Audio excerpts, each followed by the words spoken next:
the Prime Minister of the State of Israel. Lawmakers largely welcomed Israeli Prime Minister Benjamin Netanyahu as he visited the U.S. Capitol on Wednesday. Outside, however, thousands of people protested his speech to Congress.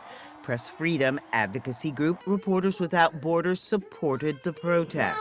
Due to his refusal as Israeli Prime Minister to take any meaningful measures to stop the massacre of journalists in Gaza and to ensure the protection, to take steps to ensure their protection, but also more generally to allow the press to work in Gaza. Reporters Without Borders filed 3 complaints with the International Criminal Court on behalf of journalists, urging an investigation into Netanyahu and Israel's military.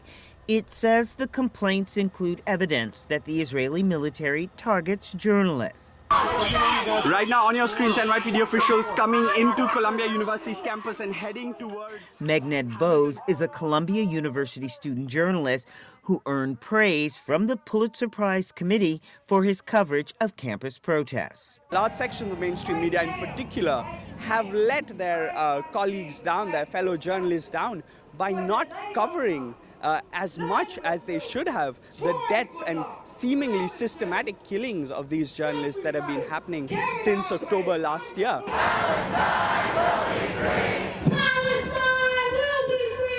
Earlier this year, the Israeli Defense Forces, or IDF, told NBC News that it takes all operationally feasible measures to mitigate harm to civilians, including journalists.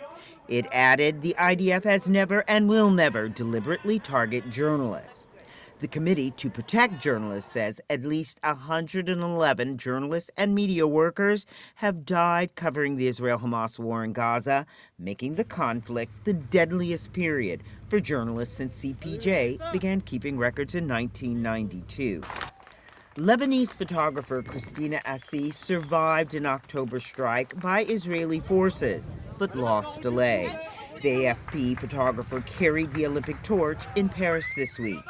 It's amazing and heartwarming to see all these people cheering after we survived a targeted attack as journalists, and I hope what we did today honors all the journalists and our colleagues and friends who have been killed this year. Many reporters covering the Netanyahu protest on the Capitol told VOA that they have not forgotten the journalists killed in Gaza. I think it's really important for us as journalists to stand up and to demand that journalism is not a crime.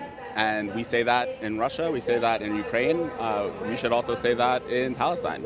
The International Criminal Court prosecutor in May sought arrest warrants for Netanyahu, the Israeli defense minister, and 3 Hamas leaders on accusations of war crimes.